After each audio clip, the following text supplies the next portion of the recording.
Hi guys, welcome to another episode of Industry Insights. I'm here today with Aris Dimos of FYVE. Aris, how are you? Yeah, good. Good, thanks, Adam. Thanks for joining us, man. Appreciate it. Fun fact, when you were running around doing all your option deals back in the day, owners used to show me your letters. Oh, really? And I used to say to them, that guy's there to make money off you. I'm going to help get you as much money as possible. So the first time I came across you, I was actually rubbishing you to all of my owners. That was a long time ago. Oh man, that was. One, me or you? Definitely you, man. Definitely you. And welcome. Thank you very much for joining us. The reason I wanted to get you on is our industry has gone through a lot of challenges. You've seen, I think, the rise where things were going really good, and now you're helping roll out a very big platform as well, and you're dealing with all the challenges across the entire cycle. So, for everyone who doesn't know who you are, just give a bit of background as to your personal history and what you're doing today. Yeah, so I actually was one of the early graduates of land economics at UTS. I think it was 95, 96, so I've been around for a while. From there, the natural step was to get into agency, and I was with Jones Lang Wooten at the time for 2 years, selling and leasing office buildings. From there, I thought, I really liked the sound of development, and that was always the aspiration. So I left Jones Lang, I think it was in 98, 99. Got a job with a small developer at the time in Crow's Nest.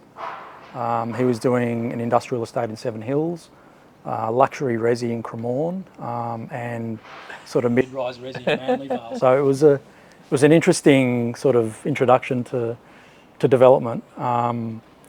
He went bust after 2.5 years. Welcome to development. Yeah, that's right. He just wouldn't listen, and that was I think that's probably been the downfall of many a developer. And from there, I actually was fortunate to land a job with Leighton's. Nice. And that was, I think, 2000, 2001. I was there for 10 years, focusing on office development and industrial. I was project director for the Mirvac Leighton JV for the redevelopment of Bankstown and Hoxton Park airports that were sold by Commonwealth Government. Left Leighton's in 2011 and just started my own thing with another ex-Leighton colleague. We did that for about 10 years, primarily helping high net worths and landowners that didn't have the know-how to either add value to their sites or develop. So we're doing a lot of DM, PM work, and then we started optioning our own sites, our own resi sites. Did really well out of that. We were fortunate to ride the influx of Chinese developers that started coming into Sydney probably in 2014. So it was a great time to option sites, get DAs, and then just flick them to Chinese developers and make a lot of money. Yeah. That business model started drying up probably towards the end of 2019. The government obviously changed the rules around options. Vendors started wising up, so it was difficult to get, or a lot more difficult to get call options. And with technology improving every year, we found that there was just so much information in the marketplace. And probably prior to that, you were relying on, I guess, naivety and just ignorance as a developer. But we found that as vendors, there's a lot more agents, and there's just a lot more knowledge, and it just became more difficult, that sort of business model. And then I joined the guys I'm with now back in 2019.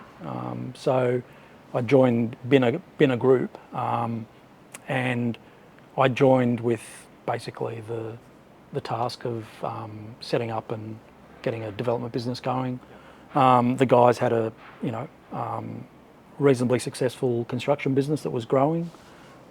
Started business in 2008, particularly in southwest Sydney, predominantly resi, and started doing some development services for clients, construction clients that wanted to get their projects off the ground, but didn't have any idea about getting a DA or getting pre-sales, marketing. So we're doing a lot of bolt-on services just to get a construction job off the ground.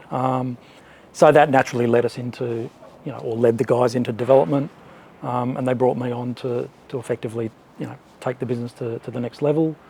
We rebranded the development side of the business from Binner Constructions or Binner Developments to FYVE. That was in about 2021.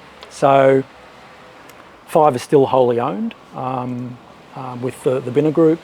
Binner still focuses on third-party contracting for developers. Our book is now probably up around 400, 500 million. We've also set up a Brisbane office. We did that a couple of years ago to service the market up there that was obviously doing it tough as far as getting builders. So we've got 4 projects up there, and that's growing. And on the development side, we've now got about 6 or 7 sites. Some of those are legacy sites that we purchased pre-COVID that we're trying to work our way out of, as many are. And now we're just resetting strategy to take advantage of the LMR, the TODs, and new government policy. And we're also looking to expand to Queensland. I mean, it's safe to say you've seen a lot of different changes throughout your career. Yeah. And our journeys you're a few years ahead of me, not many, but we've sort of been watching and monitoring and adjusting to those waves, and that's sort of what I want to tap into with you today, because those in the industry seem so well educated and really probably a little bit exhausted, if anything. Yeah. But those outside looking in still have this perception that property developments, where you just make money, you just buy stuff and things just happen for you. So I want to talk about, first of all, opportunity or lack thereof opportunity maybe today, and also how we're dealing with the challenges and a bit of your crystal ball as to how we can fix some of the pressures and what you guys might are implementing as a business. So first of all, let's talk about opportunity and today. Can you just talk our listeners through what's changed dramatically from a site that you looked at maybe 10 years ago to today?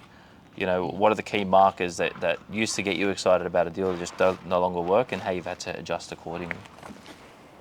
Yeah, it's an interesting one because, as you say, so much has changed, and a lot of it has changed quickly. And I think the biggest change that I've seen, not just in the last 5 or 6 years, but since I started my career, is just the returns they've almost halved. I mean, we had a saying when I started in development in the early 2000s that if your feasibility wasn't at 30% development margin, you wouldn't get out of bed.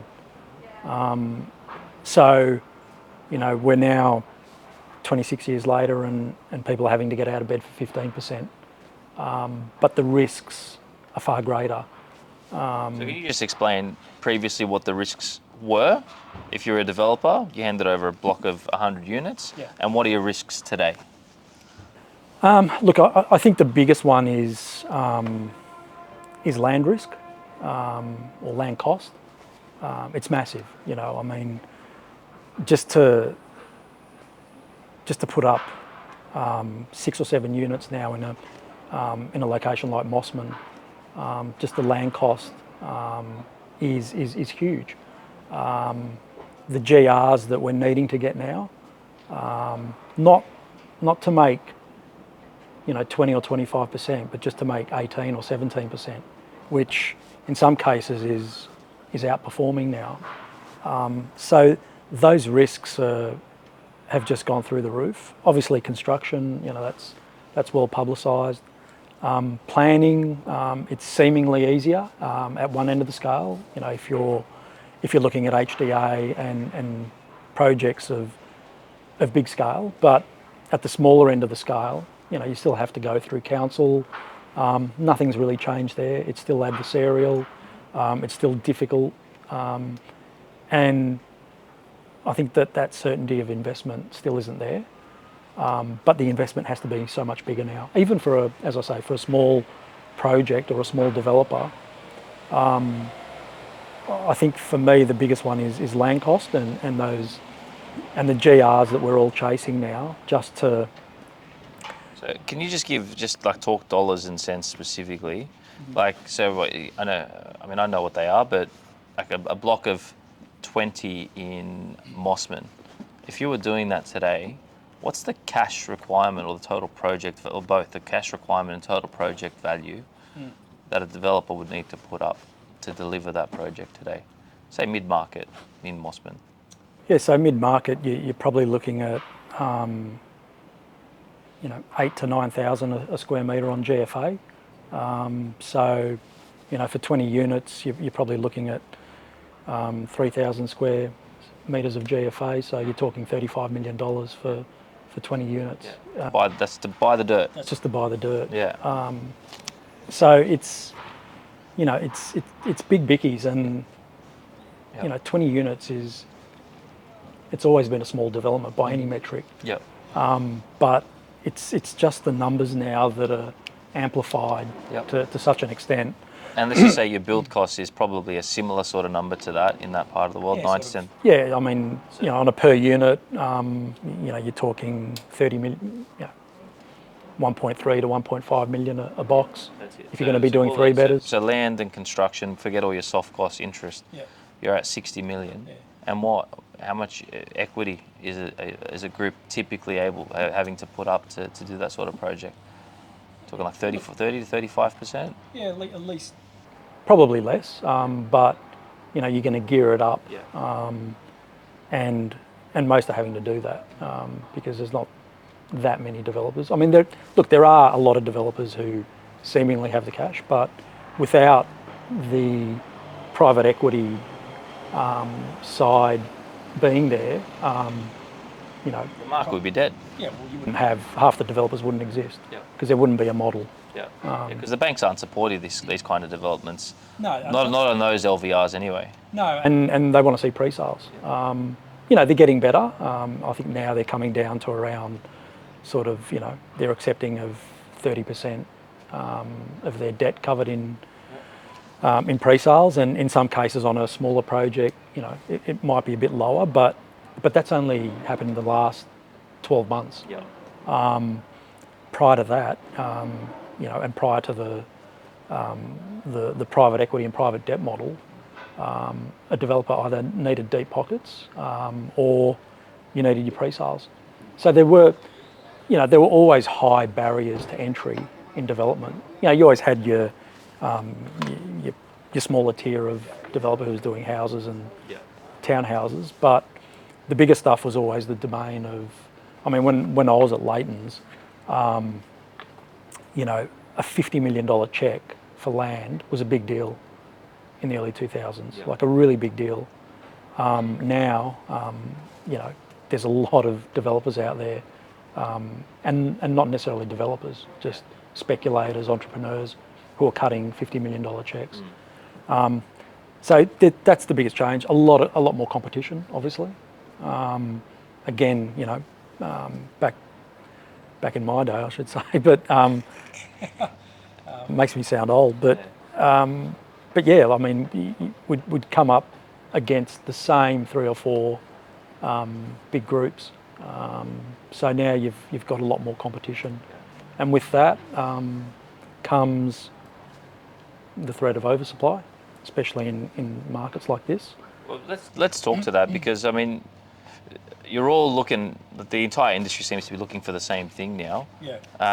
So when it comes to opportunity, identifying opportunity, like why is everyone gravitated to the higher GR suburbs, and why can't you do something in mid-market? Like, for example, I'll pick a suburb like Cogra back in the day where you were active once upon a time. Yeah. Why do you have to go to Northbridge and Mossman and Rose Bay versus Cogra today?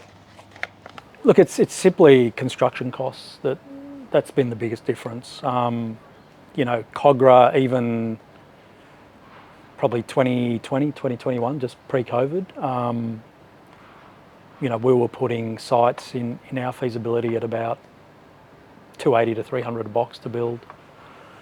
We've got a site in Arncliffe at the moment. You're talking about 600 to 650 to build it. But revenues haven't increased dramatically. They've gone from 700 a box 5 years ago to now probably 900 a box. But if you're building it for 600, 650, you still haven't paid any commission, you still haven't paid any stamp duty, you still haven't done anything. Haven't taken your GST off the back end. So how does that work out? Like if everyone is going to be building in an area where units, call it over $2 million to make sure there's enough fat, what's that going to mean for the future supplier? Is that really solving like a housing crisis by having a lot more of those units brought to market, or is there going to be pain and suffering for those who've got those sites? Look, I think it's going to be a bit of both. I think it'll have to be because I just don't think there's going to be enough demand at a particular point in time to soak it up. People are either going to need to hold, developers will either need to hold if they can, or they'll need to liquidate. But in some of these markets that we're talking about, whether it's Lower North Shore or the eastern suburbs, while the demand might be there over a period of time, a lot of developers are going to want to come on as quickly as they can, obviously. Again, because when you're paying 30, 40, 50, 60 million dollars for sites, you can't afford to be holding. Yeah. And a lot of landowners I deal with mid-market a lot, as you know. A lot of landowners who've got those sites and can't sell them to get their money back, or can't sell them, period. Yeah. What could they be doing to get a group like yourselves or someone else incentivized to be part of the deal or to get involved? Yeah. Look, it's hard because a lot of the landowners that I've dealt with or had experience with, either through agents or directly, a lot of them are impatient. A lot of them, depending on the area you're looking at, you're either getting a massive uplift, or you're getting a more modest uplift that if you're giving a developer a 2-year put and call option, you're taking a punt that in 2 years, what you've agreed to sell your property at, you can find something else, and the market's not going to run away from you. When I was optioning between 2011 to 19, in some cases the sites that we optioned, because there was such a almost a bull run between sort of 2012 in particular and 2016, we were optioning sites, and a year and a half later, when it came time to call the option, the value of a house that some of these landowners wanted to buy in the neighbouring suburb, they would have had to tip in another, 200 or 300K. So that's the risk that they run, and I think the issue is you've got a lot of vendors who are really savvy now, and it's harder to do a deal because they hear of what's happening next door or down the road, and I think that's where I think agents need to probably, I won't say be a bit more honest, but just there's probably too much spruiking going on at the moment, and wishful thinking, and I think it's to everyone's detriment, because it's just it's setting false hopes for a lot of vendors. The luxury market, I think, is one thing, and prized eastern suburb real estate is always going to be prized eastern suburb real estate. I think that's always going to be the case. Yeah. I'm more like, for example, markets like, I'm just trying to think of a good quality mid-market suburb, like Chatswood, for example. Yeah. That's probably like an upper, mid suburb. Yeah. Now, a lot of people aren't committing to deals in Chatswood anymore. Construction costs have gone up. GR seems to be stabilising, if not sliding slightly. I mean, if I've got an approval for 300 units on my site in Chatswood and I can't sell it, or I'm an overseas investor and I can't get my money back, what can I do to get you to come into this deal, other than drop my price? Look, we are looking at deals now. I mean, we've got the benefit of having our construction arm. So we can deliver. We can deliver at scale, we can deliver at small scale, at mid scale. So that's not a problem for us. And what I'm saying to some vendors, I mean, we get it a lot, probably 2 out of 5 deals that we look at, particularly at the larger end of the scale, the land value is just not there obviously for the vendor. So we're saying, look, happy to do a JV.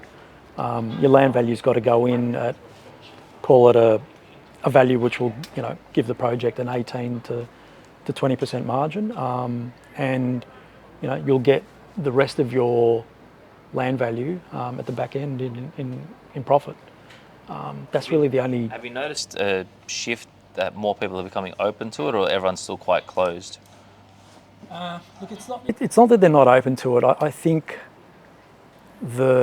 as I was saying earlier, it's just that risk profile that's putting a lot of them off. Yeah. The risk in what regard? The development risk, or the risk with you as a builder, or the risk of being sued in 10 years' time by the owners' corporation? No, I think it's just going through with the project, because fundamentals have changed. They understand that the construction now is a lot riskier, and look, a lot of these landowners would just prefer to get out, take their money and move on, versus staying in for another 5 years. But the reality is the money's not there for their land. Yeah, fair enough. So let's try and get some gems for those that are listening, or perhaps maybe not gems, but a bit of insight into how to identify a good opportunity in a saturated market. If you're looking at a site, what are the key things that you look for before you even decide to pick up the calculator? Yeah. What do you look for in a piece of land that, particularly in the current climate now? It's an interesting one, because I think sometimes when you've been in the game for a long time, a lot of it can be instinctive. Having said that, some of it can be your own bias, because we're all human beings and we've all got our own bias and our own dislikes of particular things, and it might be market, and it's no different to property. You might dislike a particular market for whatever reason, and someone else likes it, but for whatever reason you just don't like it. And I can be, I can have that problem as well. But I think you've got to have a strategy, and you need a clear strategy. If you don't, then in markets like this, you're going to come apart pretty quickly.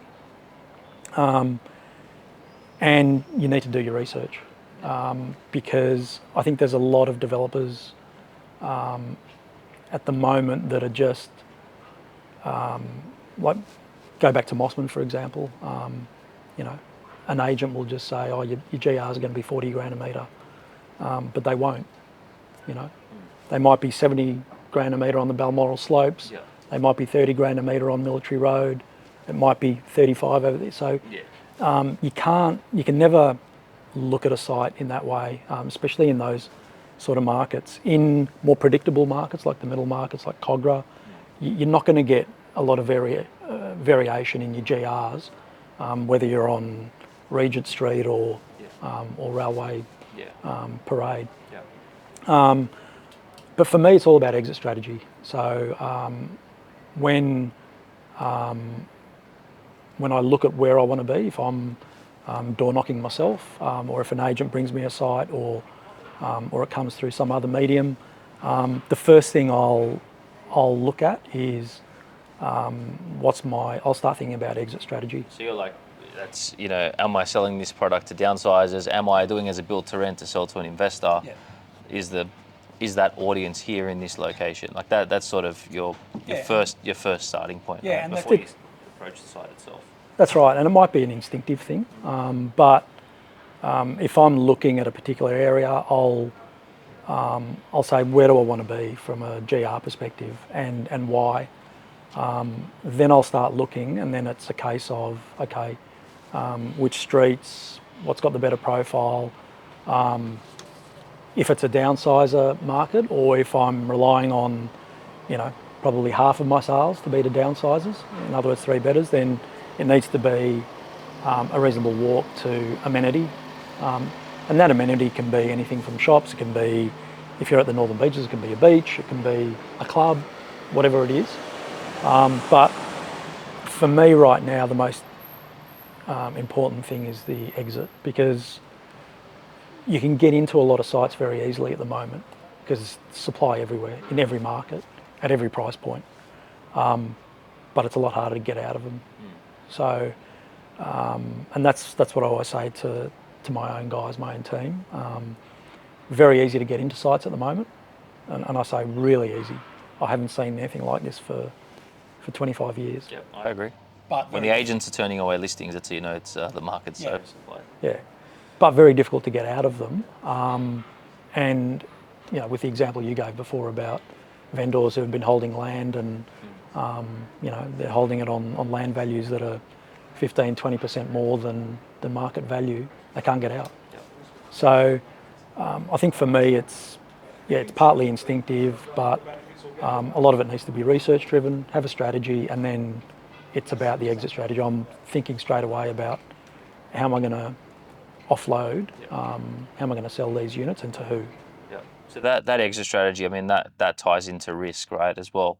Because and I want to touch on that because this I think is the point that's being missed by the wider population as a whole. Yeah. I mean, for those, I mean, our industry, the construction industry is now heavily regulated. Mm-hmm.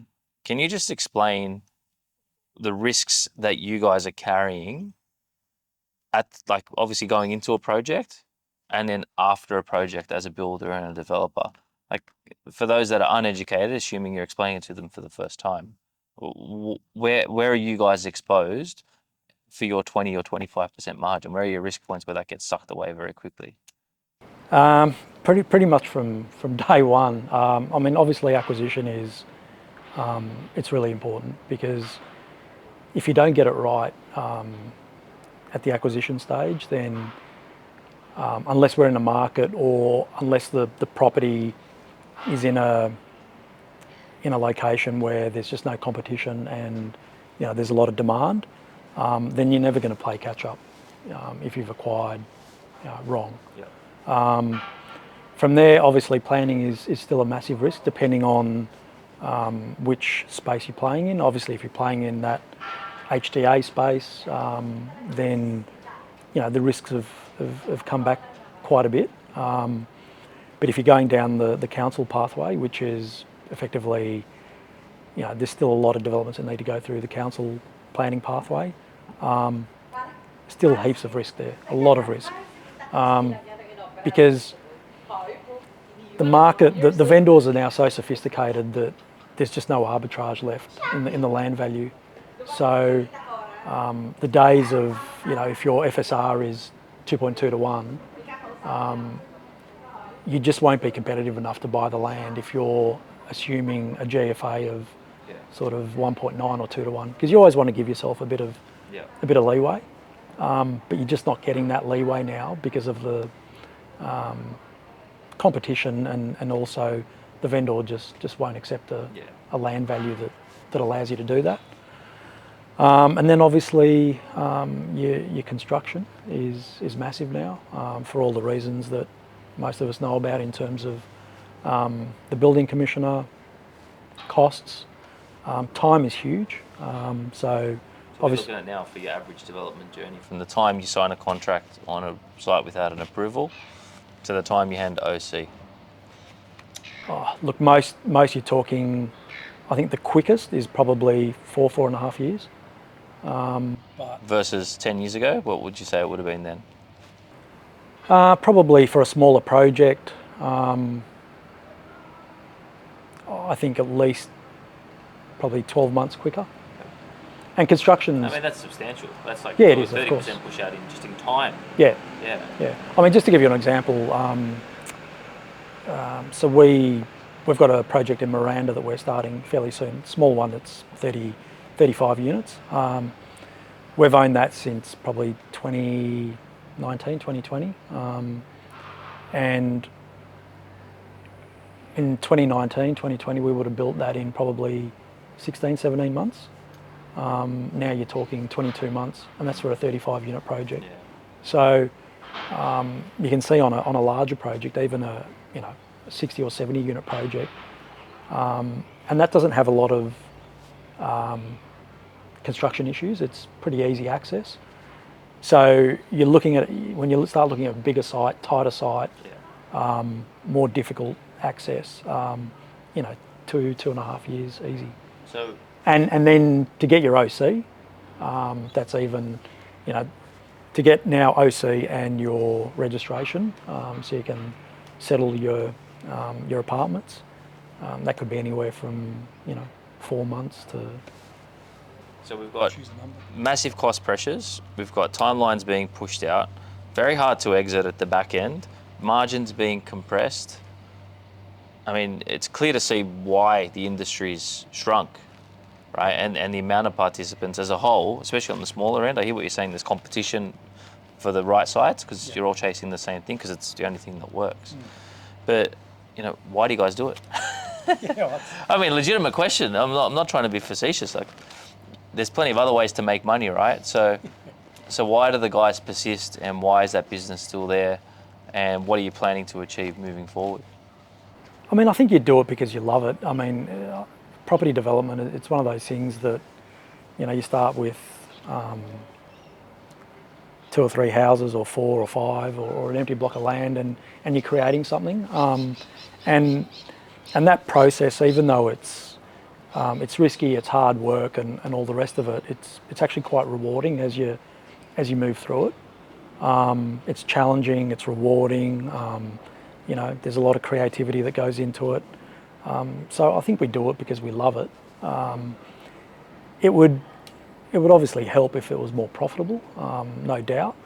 But it also, I think times like this also separates, the good developers from the not so good ones. But it also, I think it's showing the industry that, and there's been a lot of, as I say,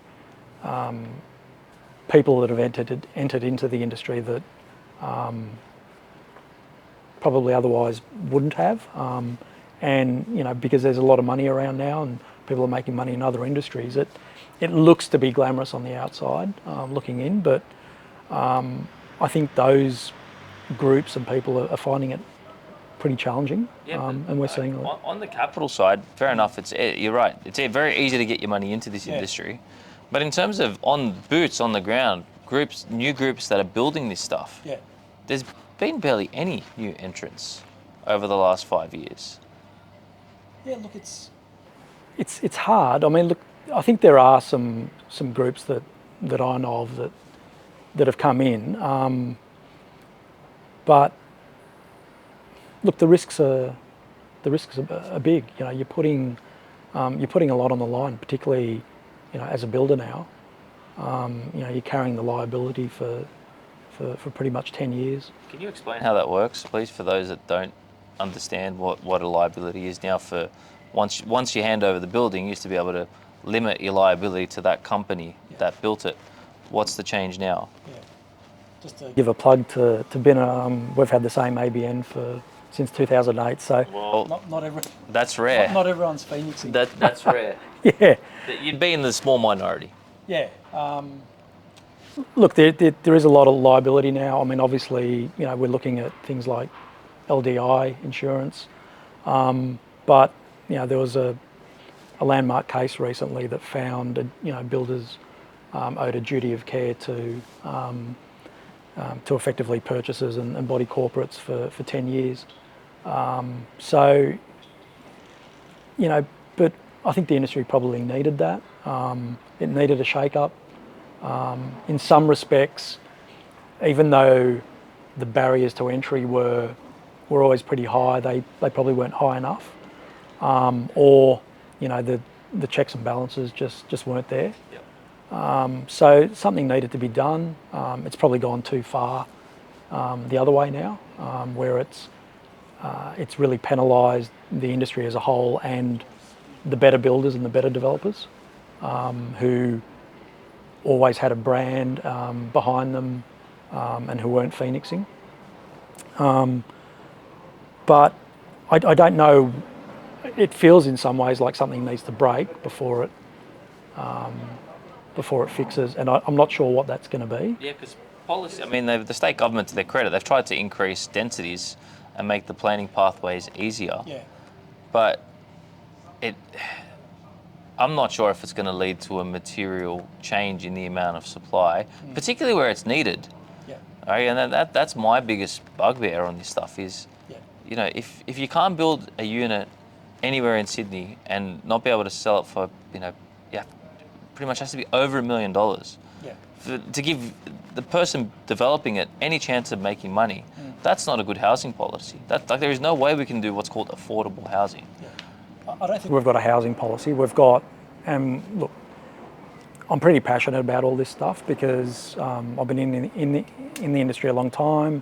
I'm seeing young people will never have that opportunity. It shouldn't have been that way. I think we've just had successive state and federal governments that just haven't really cared about it. What about now? Do you think they care? I think they care about it from a political perspective. I don't think they really care about it from a structural or from a population policy perspective. But it's too little, too late, because now that the genie's out of the bottle, it's very hard to put it back in. Yeah. This rezoning that we're seeing en masse should have happened 25 years ago, because, and I hear a lot in, whether it's online or in the media, a lot of criticism about all the new supply and the rezonings that are going on.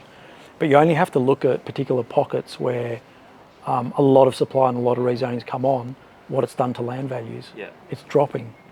And when you're also delivering at scale and you can access more GFA, it also means that developers can bring stock on cheaper than they otherwise would have.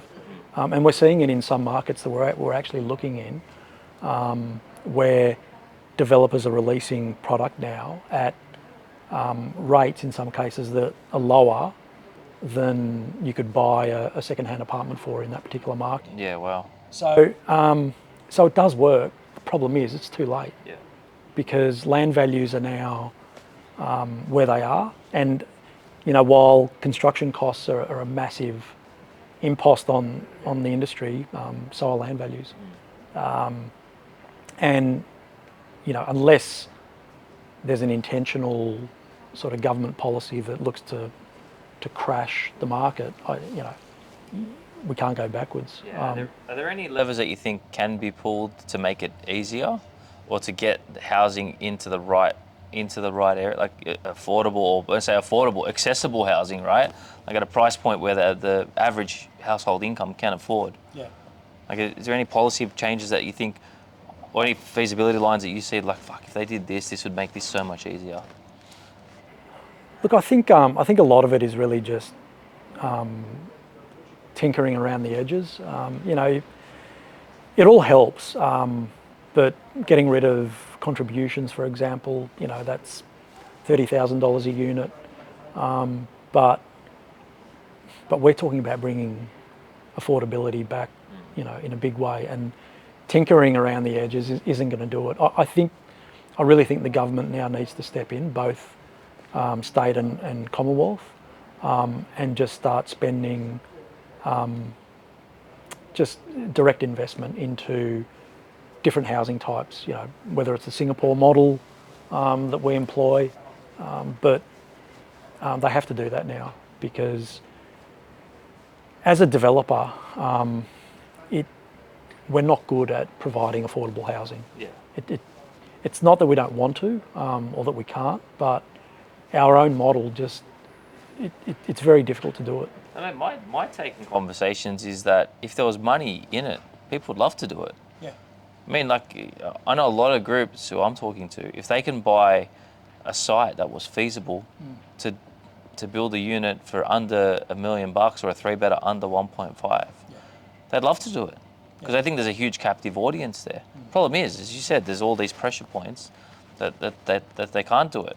Yeah, well, if it costs, you know, the Cogra example was a good one, where, you know, just your base cost of $650,000 a box, it doesn't leave much else. Yeah, I mean, look, I've got this very simplistic view. I think policy is always years behind what markets actually need, because it takes so long for things to change. It does, and look, I think, unfortunately, in this state at least, planning policy has been used as a stick by successive opposition parties to, beat the current government over the head with. Yeah. And then they get in, they try and do something, and then the same party that tried when they were in power uses a stick to beat them over the head with. And, you look at Brisbane, for example, they've got a far better functioning planning system. They just got to get out of the way at the end of the day, right? Like, they do. I mean, if I want to build 24 bedroom units on this piece of land and it fits within the built form that you've given me, like, what do you care if it's 4 bedrooms or 2 bedrooms or 1 bedroom? That's my risk. At the end of the day, the market is going to have 20 units that they didn't have a year or two ago, if you let me do it. But no, I want to prescribe that you do this amount of 1 bedders and this amount of 2 bedders and this amount of affordable, and like why? What's the thought process behind that? Especially given the current situation that we're in. I think any supply is good supply. I agree. Any new supply. It doesn't matter whether it's a, $5 million apartment, because the person that's going to buy that new $5 million apartment in Mossman, for example, before all the new supply came in, there was probably 30 to 40 units of new supply, not even actually, per annum. So those downsizers that were downsizing from their $10 million homes, they had to downsize if they wanted to stay in an area in a 20 or 30-year-old block and pay sort of $2 million. So that meant that someone who wanted something a bit more affordable couldn't buy in that block. So what it's doing is it's separating out, the true downsizers who can afford to pay 7 or 8 million, and now it's leaving that second and third tier stock for the people that need the more affordable units. But unfortunately, again, our policy makers can't see that, because it's, we've got all these political lightning rods that get used, in a disingenuous way. So it drives me mental here, because like I obviously, you and I have grown up in and done our business in those middle markets, and you look at it and like I can see if I wasn't prescribed by unit mix, and if I wasn't prescribed by certain contributions, you can make a marginal site work. You know what I mean? Yeah, definitely. But the thing is, as soon as you get squeezed here and squeezed here, like that's sort of how tight it's getting now. And a lot of people just say, you know what, fuck it, it's just too hard, right? Like I don't want to take that risk and deal with those conditions, because 100%. I mean, the irony was, if you go back 10 years ago, 2015, when North Sydney Council rezoned a lot of, for the first time, Crow's Nest, St Leonard's and those areas, back when GRs were sort of, everyone thought that $13,000 a square metre was really expensive. In those days, 1 bedders and studios had a higher rate per square metre than 2s and certainly 3s. 3s were always the lowest rate per square metre. And developers were producing a lot of studios and 1 bedders. And so back then, the council was forcing us to do 3 bedders. In those days, that whole concept of downsizer wasn't really a thing. And 3 bedders were hard to sell. So there was a lot of risk. Now they're telling us we don't want 3 bedders. And not just North Sydney, but a lot of other councils, Woollahra and so on. They're saying we want studios and 1s, but for us, we can't make any money. And that's why, like, with the greatest of respect, that's why I'm saying that they fucked up. Because like on the bottom end of our rental market, like we obviously have a reasonable sized rent book, our 1 bedders in studios, the rents are growing out of control. Right? And that, like, because we haven't, in that wave, they should have been able to develop, would have absorbed it. And the market would adjust. If the market shifted, saying, oh, we want 3 bed, you know what will happen? You'll see 2 and 3 bedroom units pop up everywhere. And that's my biggest frustration with it all. It's just like get the fuck out of the way and let us do what we're here to do. It's our job to understand markets and build housing that's commercially viable to respond to a market. Like if there's 100,000 people knocking on the door saying we want a 3-bedroom unit. Are you not going to build 100,000 3-bedroom units? Of course you are. Yeah, of course you will. And look, unfortunately, there's too many experts that are making decisions that, on their own, they might not seem like it's a negative impact, but that collective shitty decision making on the margins leads to the calamity that we're in. We've regulated ourselves into a hole. Like, that's what it is. It's too many opinions, and everyone's opinion having the same value and same merit, and you're having to appease everybody. And all that's done is just create a situation where, like, you sort of look and you go, mate, just to get started, I've got to deal with all this chaos. Yeah. Like, I mean, look, I know that you're involved in the, you've got your co-living and BTR managements, and you know that a few years ago you could do co-living and a boarding house on less than a 800 square metre site. yeah. And for whatever reason, the government, in its wisdom or otherwise, decided that needed to be a minimum of 800 square metres. Yeah. So in a lot of these infill markets where a landowner might have 400 or 500 square metres, and he could put up 15 or 20 rooms. He can't do that because he needs 800 square metres. So he's got to acquire the neighbour. And that, we all know that decision was made in spite because local councils didn't want them because of the community objection, right? And that was the primary reason, whether they say it publicly or not. Yeah. But that's, generally speaking, if you had to put a perception out there, that's been the reason why most planning policy has been done. Yeah. Right? To keep people, to win votes. Yeah, of course. More than anything else. It is. Look, unfortunately, it panders to the noisy minority. Yeah. And look, I don't agree with everything that the government has done with LMR and TOD. They could have done it better. I think what's happening in Mossman at the moment is a bit of a shit show. And it shouldn't be that way. It needed to be, for the time they took, you would think they would have come out with something a little bit more coordinated and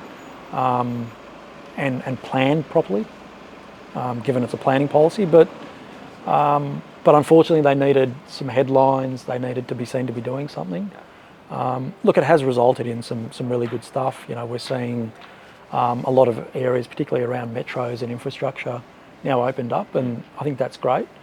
What I'd like to see more of now is it's still difficult in that smaller sort of 20 to 30, 40 unit mark, and not everyone wants to live in a 200 unit complex. HDA is great and it's got its place, but in some of these other fine-grained sort of areas where it would make sense just to go to SSDA, just to get an approval so you're not stuck in the quagmire with council to get 20 units approved, that's where we need some good sort of 5-6 story stuff where, and people are saying, I want more of that. I don't want to be in 300 units. Some people do. Some people want the amenity and the facilities and everything that can come with. But others just want quiet and privacy and not having to do with the chaos. Yeah, absolutely. And sure, a lot of families, young families, want a house or a townhouse or a duplex. But if you gave them 3-bed stock in a smaller building versus a 300 unit tower of 30 stories, they'd probably take it. But developers like us are stuck in the quagmire with councils, and we're arguing about 7 minutes of solar access, which is just ridiculous. Yeah, I'm with you, man. Let's talk positive. A lot of negatives, a lot of pressure points, but look, I hope this is hitting the right ears and this is getting across. Positives. You guys have a reasonably exciting pipeline. Just give us a bit of flavour as to what's going on and what the next 6 to 12 months looks for you. Yeah, so it's been an interesting sort of 12 months, particularly on the acquisition front. We've just completed a project in West Gosford. So we're at kind of all ends of the spectrum at the moment. We've got Gosford, we've been selling units for 700,000 for a 2-bedder. We're about to start construction on 35 units in Miranda. So they'll be sort of 900 to 1.5 million, mainly 2s and 3s. And then we've acquired a site in Rose Bay. So that's a boutique project, 19 units. Really excited about that. It's on Dover Road, so obviously targeting the downsizer market there. We've also acquired a site in Northbridge for 31 units. Again, you know, we think it's a great market. There won't be too much supply there, which is what we like. And you know, it's quite a parochial market for the residents that live there. And we've got another acquisition in a lower North Shore market that I can't reveal right now, but we're close on that, and that'll be about probably 70 units. We've also got a site in Arncliffe we've got DA approval for 50, 2 big sites in Liverpool, and we're also now getting into a partnership with a large BTR fund. So we'll be the development and delivery partner for the BTR fund. Nice. And we'll be looking at projects for them both in Sydney and Brisbane. And I'll be spending a bit more time in Brisbane and Gold Coast as well, because we see those markets as good opportunities for us now that we've got our Binner office in Brisbane. So delivery's always been the hard part up there. So now that we've got a delivery capability, it makes sense. And you know, look, it's growing. Councils are a lot easier to deal with up there, and it just makes sense that the way that their planning system works. It's less about being adversarial, and it's more about, okay, well, this is the problem. How do we solve it? Yeah, nice. Well, mate, exciting times ahead. I appreciate your time for coming and doing this. Guys, if anyone does want to get in touch with Aris, I'll leave his details at the bottom here so you can get in touch. Mate, it's always good, it's always fun, always enjoy our chats. Pleasure, Adam. All right, man. Thanks for coming in. Much. Thanks, guys. We'll catch you soon.